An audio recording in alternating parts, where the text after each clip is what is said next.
thank you very much for your presentation and saying from where I come from.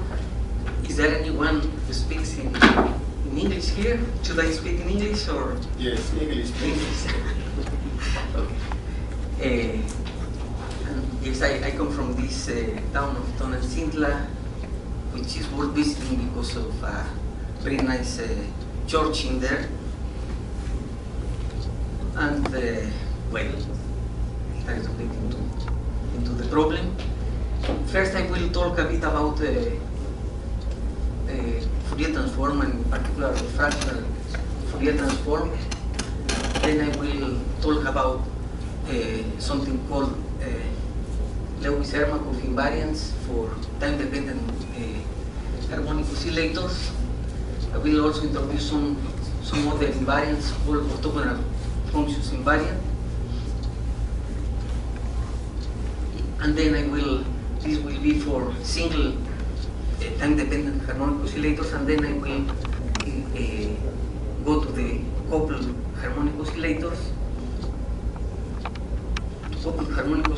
and then I will go to time-dependent coupled harmonic oscillators, and will show a way in which, independent of the time dependencies of the frequencies and in the problem, one can do several transformations in order to produce a solution for this problem. Well, a fractional Fourier transform, what does it have to do with harmonic oscillators? Well, if one looks at a harmonic oscillator Hamiltonian like this one, plus this extra term, the evolution operator for this Hamiltonian, the evolution operator, if we take z equal to time, would be basically the fractional Fourier transform. Well, when applied to an initial condition, means a fractional Fourier transform. So if we have an input state in here like this, we can go to the complete Fourier transform in this line, but going to fractional Fourier transforms. So exponential, the degree of the fractionality of the transformation means the time we take to do we apply the evolution operator to the initial condition. So at a set or time equal pi over 2, we reach the complete Fourier transform. So for the students, we can think the Fourier transform as an integral, but we can also think about the Fourier transform as the application of an exponential operator, where the operator we are exponentiating is simply the harmonic oscillator. So we can go from here to annihilation creation operators, and it is very easy to apply an exponential of a dagger. In that case would be the number operator. It is very easy to apply it to an initial condition and to obtain either fractional Fourier transforms or the complete Fourier transform. And this Fourier transform can be discretized in waveguide arrays, and this is what we did in this article here. So, time-dependent harmonic oscillator, in here we are neglecting that the mass has a time dependency. We just consider the frequency as time dependent. And this Hamiltonian in here has several invariants. One of them is this in here, which is what we call an orthogonal functions invariant. And we can prove that this is invariant simply by doing the derivative and then doing the commutator with the Hamiltonian, and we arrive to this equation here, which is the classical time-dependent harmonic oscillator. So if we have use an auxiliary function here, u of t, which obeys the classical harmonic oscillator, then we can build these operators in here that are invariant.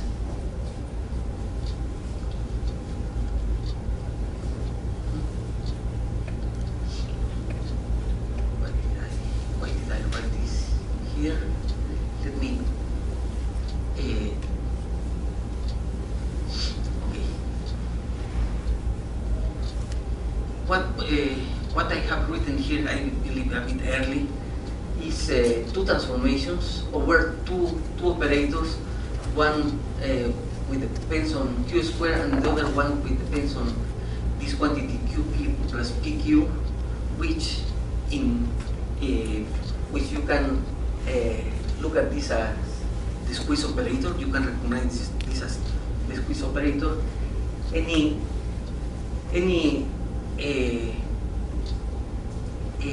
operator that we or when we apply this squeezing operator to a wave function, what it generates is a compression in one of the quantities, x or p, and the amplification in the other.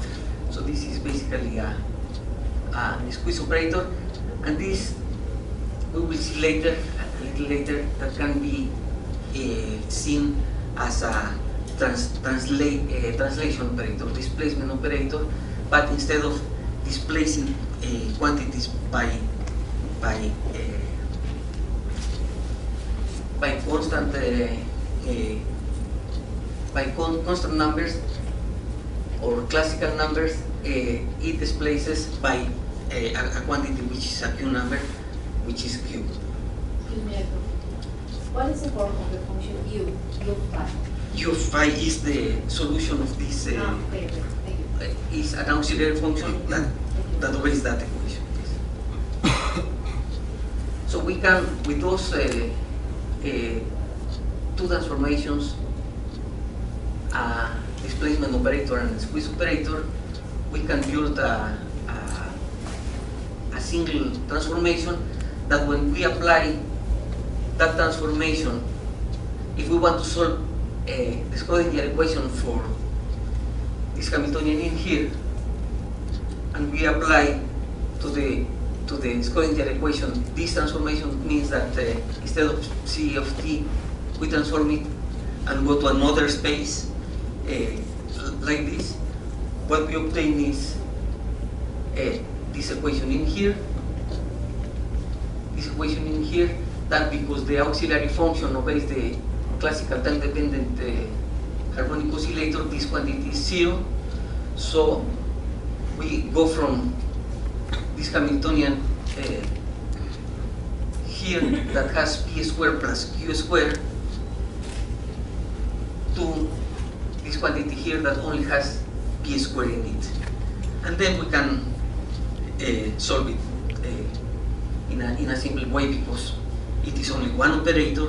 There is no other operator that doesn't commute with it, and then we can simply exponentiate in a correct form this operator, and we obtain the evolution operator for this for the harmonic oscillator, and we have to transform it back to the linear space to obtain the solution.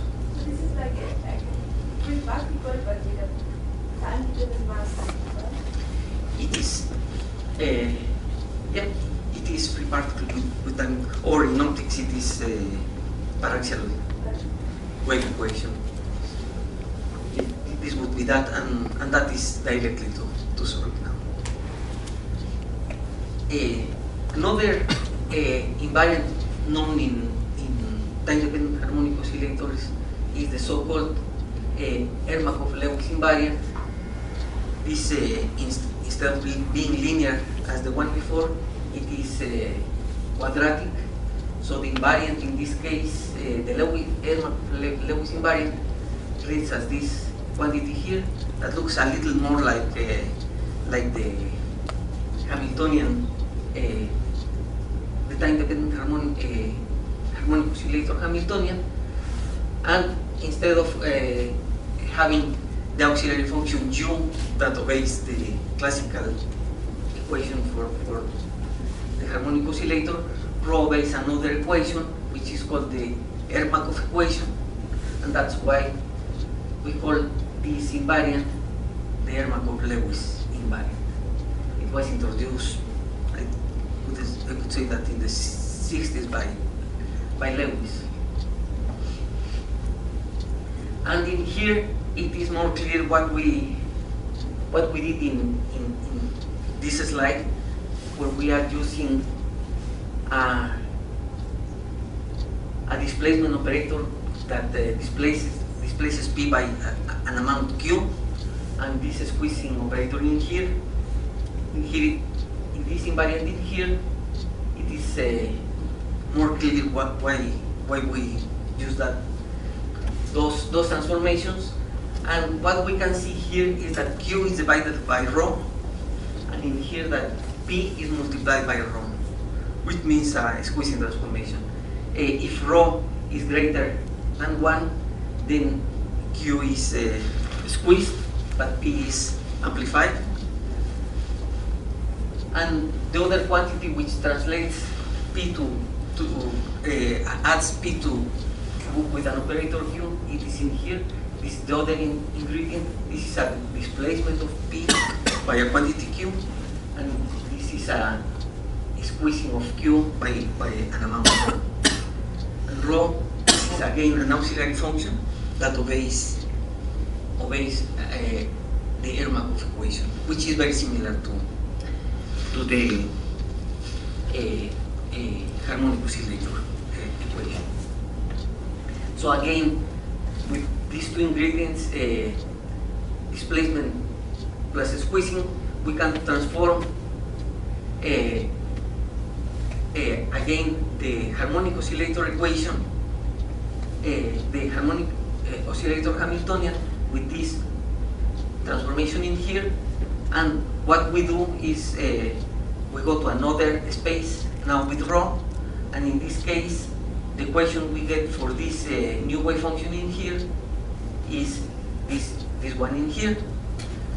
What we have gained here, we have still that rho is time dependent, but we have factorized the time dependence completely, and this equation in here can be solved now immediately. This is just the harmonic oscillator, and the evolution operator therefore will be an exponential of A dagger A, where A and A dagger are the annihilation and creation operators for this equation. And rho, if I didn't write what this rho base, I will write it now. So basically this is again a kind of the evolution operator for this would be a kind of fractional Fourier transform for a time-dependent harmonic oscillator. Yeah, I didn't write the. It's in the previous slide. It's the derivative. This is the Yeah, it is in here. This is the Ermakov equation, which is very similar to the harmonic oscillator equation, because if we pass this here, it will be non-homogeneous and non-linear. And the one good thing is that whenever we can solve this equation in here, analytically we can solve the other one, and there is no, because they may be related by an equation. I'm sorry, does this PU transformation have something to do with it? No, the previous one, the DU? PU is in the bottom. has something to do with the Arnold transformation that goes from the solution to the harmonic oscillator to the free particle. I wouldn't know the, but basically you can consider here always a frequency which is constant and can do that transformation and takes you from a harmonic oscillator to a free particles. So if that is the Arnold transformation, it would be that, yes.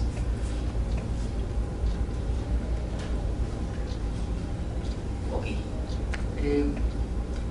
We can add a term, a linear term, a linear potential in there to the time-dependent harmonic oscillator, and we can still take this Hamiltonian in here to the one we just saw, the time-dependent harmonic oscillator. We can neglect this term by doing this transformation and go from this Schrödinger equation to this one. So some other terms can be taken into account and still have solutions for that using Ehrman-Lewis invariants.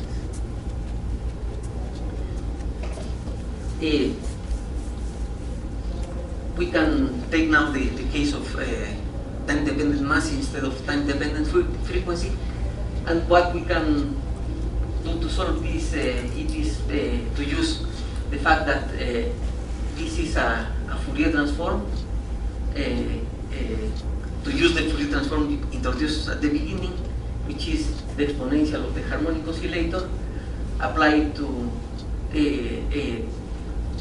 transform this Hamiltonian with this equation, and by transforming the Hamiltonian with that equation, we change P to Q and Q to P, and therefore recover a Hamiltonian which looks like a time-dependent harmonic oscillator, but with a frequency, time-dependent frequency instead of time-dependent mass. So we can solve this by using the method before, and then we have to go back from this side to the small one via the transformation also. So okay, and here are some examples of time-dependent masses that can be solved analytically, but you can read them in the paper. But basically, what else can we say in here? Basically, well, for the solution in here, if we consider a coherent state initially, this quantity here will take us to a so-called squeeze state in quantum optics. And this equation, if we use sometimes where rho dot is equal to 0, then we can neglect this term and produce perfect squeeze states in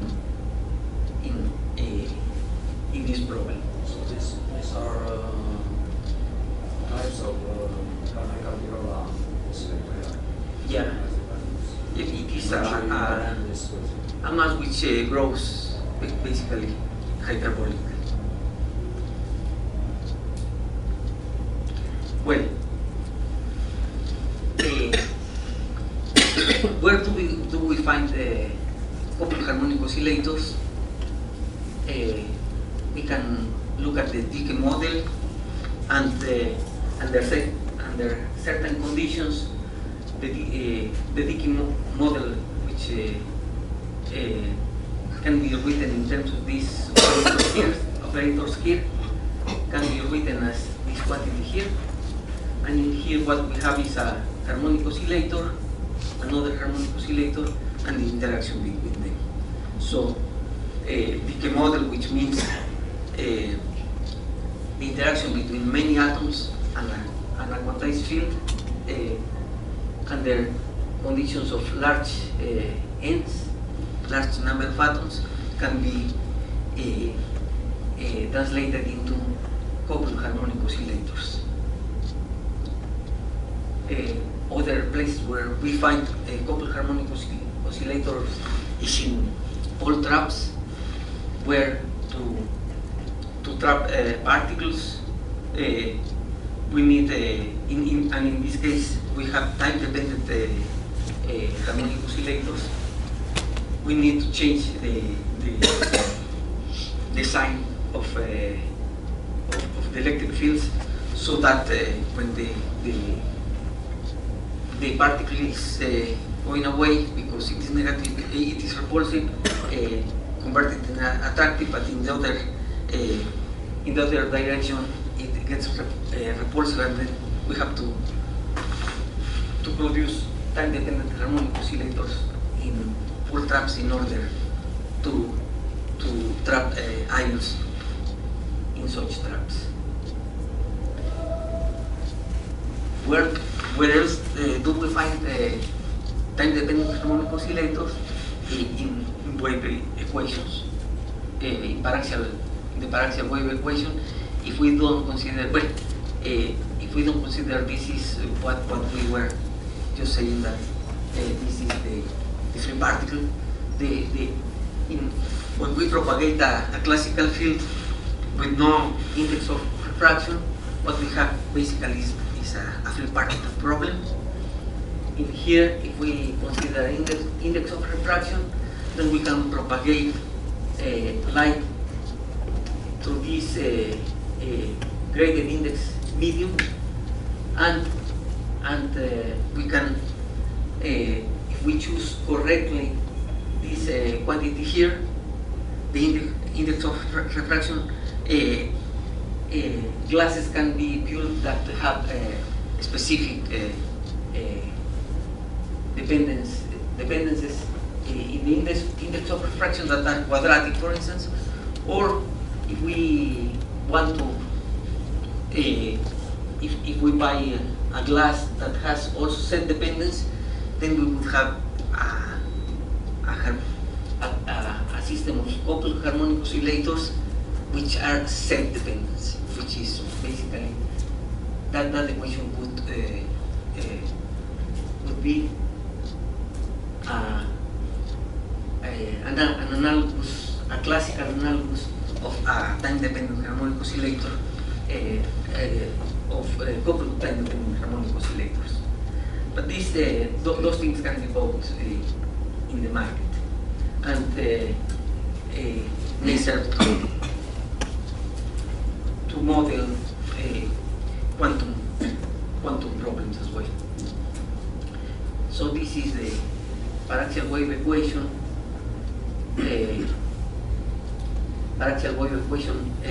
For the green media, and we can consider, for instance, an index of refraction that was as x squared plus y squared plus an extra term in there, and we can solve this classical equation. We can write it in this form where H is an operator now. It is not a quantum operator, but it is it can be written in this form anyway.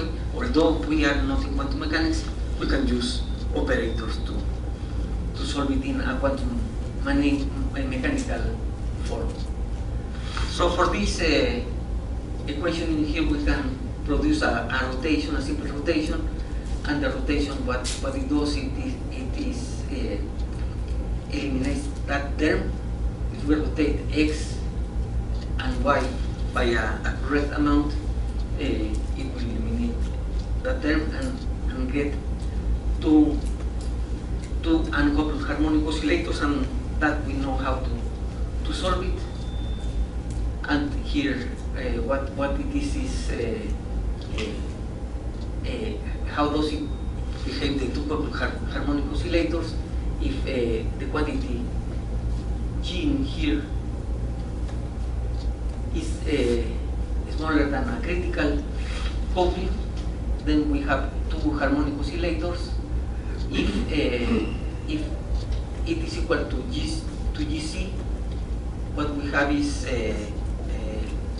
one of these quantities, this quantity will be 0, this quantity will be different from 0, so we will have a harmonic oscillator plus a free particle, and if G is greater than Gc, we will have basically a harmonic oscillator and a repulsive harmonic oscillator. That is what. But you choose a particular theta. Sorry? In the rotation you took. In this rotation? Yeah. So the theta parameter. Yes. You should choose it such that So the it's that image this quantity. coming from. Yeah. So it's that this quantity is. What value you choose for? That's second. Well, one has to do here a x squared plus y squared. One has to do something squared, and then that gives you the value. And those are this plot is wrong, so don't look at it. But basically, it says that if we enter a field, a classical field with a certain profile, it will propagate always with the same profile inside the green medium. Okay, now it's up to here. It was without time dependence. Now we add time dependence to the coupled harmonic oscillators, and this problem was solved by Macedo and Guedes. Macedo and Guedes in 2012. They consider this well, they consider a coupled time dependent harmonic oscillator, and eventually by doing some transformation, they arrive to this equation in here, and to solve the problem, what they do is they use a constant theta, and in the case of a constant theta, then the problem can be solved. Well, they solve it with a constant theta, but that means that the different frequencies in the problem have to be linked. They are not arbitrary. They cannot be arbitrary functions, but the omegas have to be related. So it is they solve it not in a, I could say, in a complete way, because the solution needs that the frequencies are related to each other. And then basically by choosing a correct theta, that means they can generate a pair of uncoupled harmonic oscillators, but they choose this theta, which means that these quantities B3, B2 and B1 that are related to the omegas have to be constant, so they are constrained.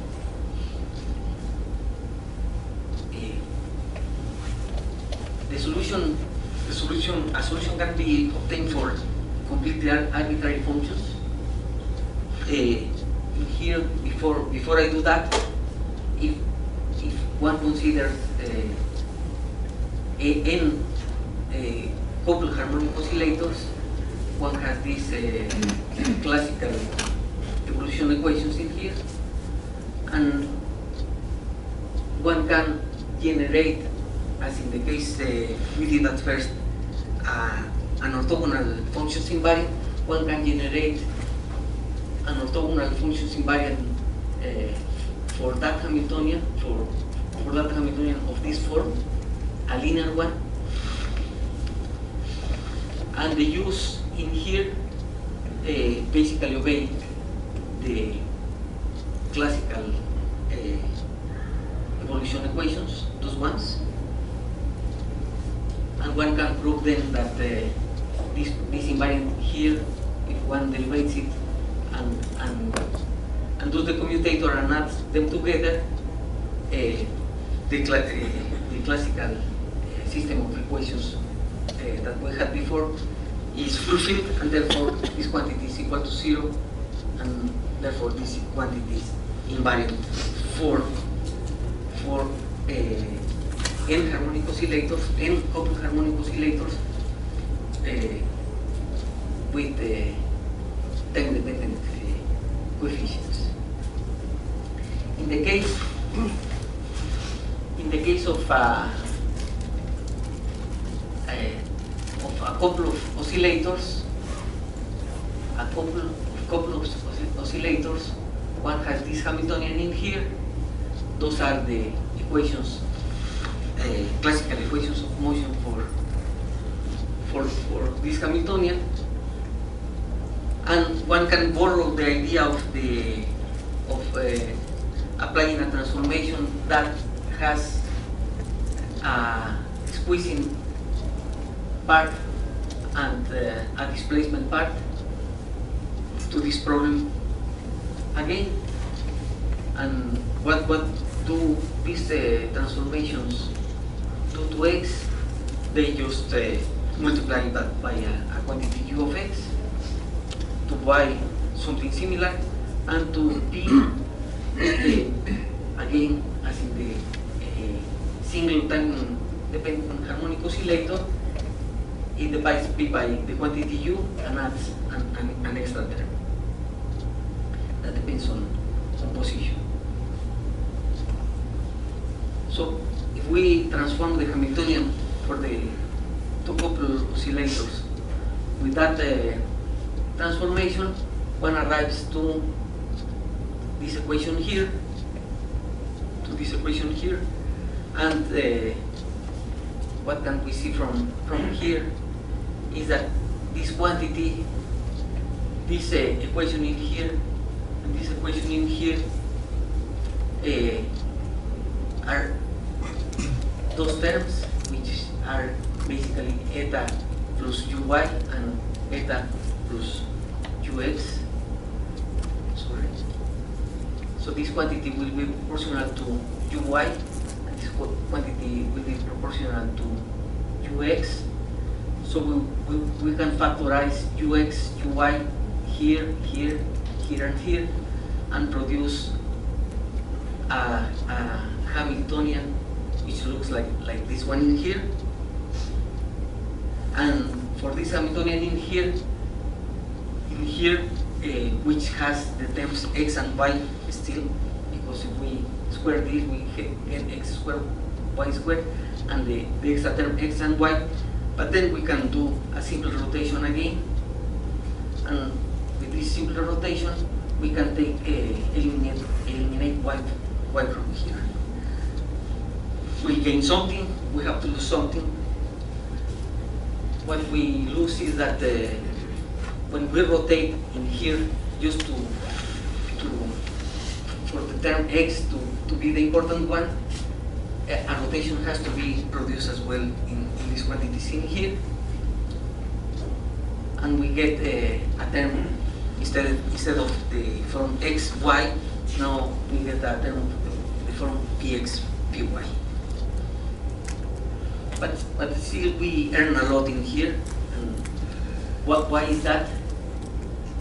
There is no x squared in the problem. So basically, this term plus this term is time-dependent harmonic oscillator. Here is a term which is a displacement which I show how those displacements can be taken into account. So it is a displacement, and the terms in the x variable, all the terms commute with each other. So basically we have separated the Hamiltonian, which was coupled, because let's say that we don't have which quantity? Yes. So the term px is a C number for the y. It is a classical number for y variable. And so basically we have a time-dependent harmonic oscillator, a single time-dependent harmonic oscillator times an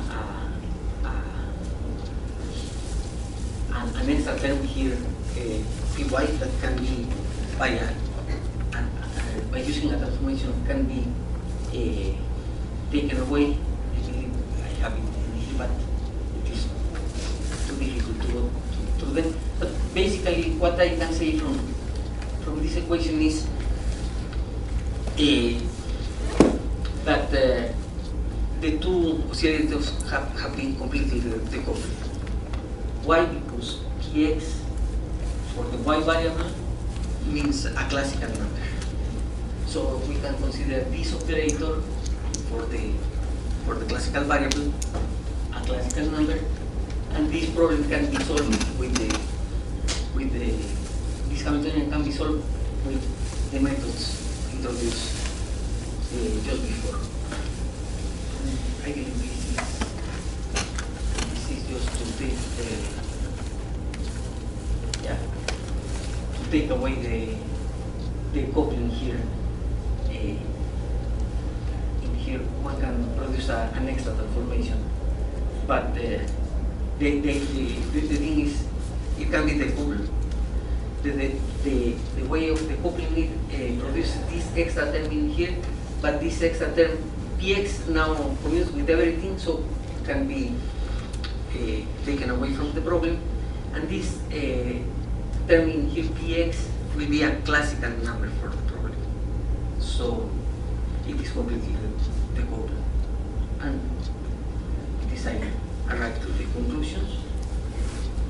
So we showed how to solve a time-dependent coupled harmonic oscillator, introduce the coupled harmonic oscillator, and to do that we have used invariant techniques known in the single time-dependent harmonic oscillator. Use the invariant for what is called the orthogonal functions invariant to produce a solution for that. Thanks. Okay, thank you.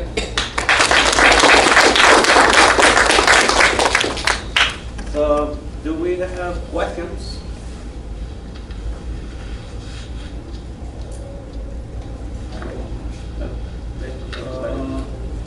It would be interesting to see the relationship with Fourier. I mean, just take periodic case Periodic cases. and see the connection. Yes,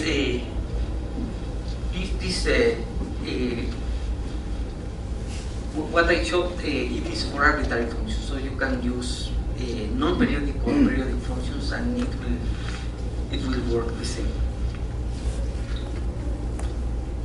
Yeah, another question?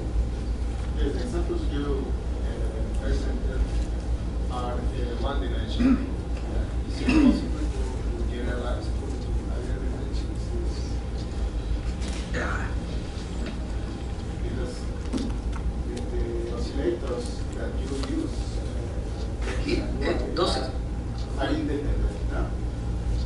No, this was a single time-dependent harmonic oscillator with the time-dependent mass in this case, and But this is one dimension. one dimension. When we go to two dimensions, basically, whenever you can solve these equations, you can do it, everything analytically. If you can solve those numerically, you cannot solve them numerically for any functions of x, frequencies in x, or the coefficient term. Yeah, my point is that here you can see that indeed these are two oscillators which are uncoupled. Here, no, they are coupled. Yeah. Yes, but okay. But there is not angular momentum associated with the bidimensional. You can go to angular momentum, but I believe angular momentum with time-dependent functions would be a bit more difficult to solve that than in this form. You can yes, go to angular momentum, but I wouldn't know of any theories, time-dependent theories that would add something to would let you solve the problem. In here you have the two couple, the two oscillators coupled. They obey the classical equations are those ones, and if one remembers the classical functions invariant and what are the main ingredients of that invariant, which are squeezing and displacement, one can solve the Schrödinger equation for this Hamiltonian by doing a transformation of the wave function